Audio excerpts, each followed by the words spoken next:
पाकिस्तानी पत्रकार नुसरत मिर्जा के भारत में मेहमान बनकर आने और जासूसी करने के दावे से पूर्व उपराष्ट्रपति हामिद अंसारी फिर से बीजेपी के निशानों पर आ गए हैं।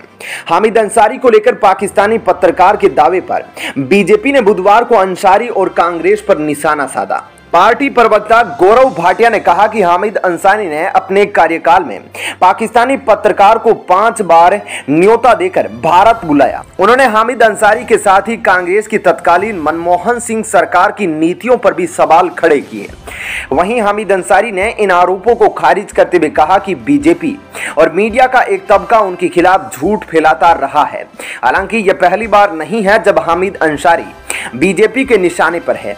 हामिद अंसारी जब उपराष्ट्रपति पद पर थे तब भी नरेंद्र मोदी से उनके संबंध बेहतर नहीं थे। हामिद अंसारी ने कहा कि पाकिस्तानी पत्रकार को न तो उन्होंने बुलाया न ही वे कभी उससे मिले।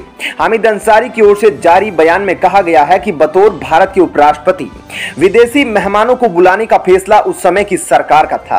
अंसारी ने अपने बयान में कहा कि मैंने 11 दिसंबर 2010 को international conference of jurist on international terrorism and human rights का उद्घाटन किया था। आमतौर पर ऐसे कॉन्फ्रेंस में मेहमानों की लिस्ट आयोजक तैयार करते हैं। मैंने कभी मिर्जा को नहीं बुलाया और न ही मिला हूं। हामिद अंसारी ने कहा कि ईरान में बतौर भारत के राजदूत का कामकाज सरकार की जानकारी में भी रहा है।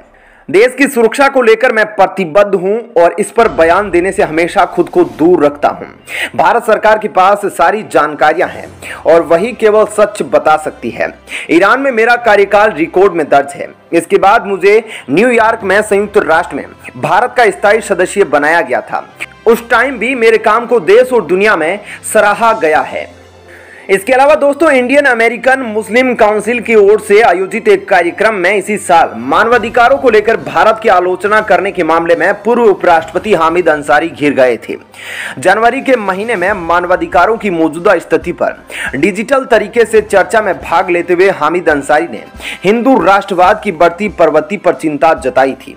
हामिद अंसारी ने कहा कि हाल ही के वर्षों में हमने ऐसे ट्रेंड्स का उभार और वैसे व्यवहार देखे हैं जो पहले से स्थापित नागरिक राष्ट्रवाद के खिलाफ है और ये सांस्कृतिक राष्ट्रवाद की काल्पनिक व्यवस्था को लागू करते हैं। अंसारी ने यह भी दावा किया कि यह वर्तमान चुनावी बहुमत को धार्मिक बहुमत के रूप में पेश करते हैं और राजनीतिक शक्ति पर एकाधिकार करना चाहते हैं।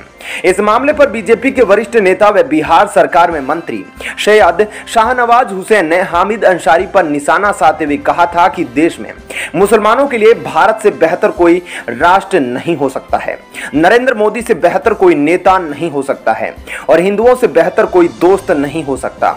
बिहार के उद्योग मंत्री हुसैन के अनुसार अंसारी को भारत विरोधी प्रचार के लिए प्रसिद्ध भारतीय अमेरिकी मुस्लिम परिषद द्वारा आयोजित ऑनलाइन कार्यक्रम में शामिल होने के लिए सहमत नहीं होना चाहिए था। ऐसे में दोस्तों, ऐसे कई मौके आए हैं जहां पर हामिद अंसारी ने देश विरोधी काम किया है। आपका हामिद अंसारी को लेकर क्या कहना है? कमेंट सेक्शन में अपनी टिप्पणी जरूर कीजिएगा। साथ ही वीडियो को लाइक और शेयर जरूर करें। धन्यवाद।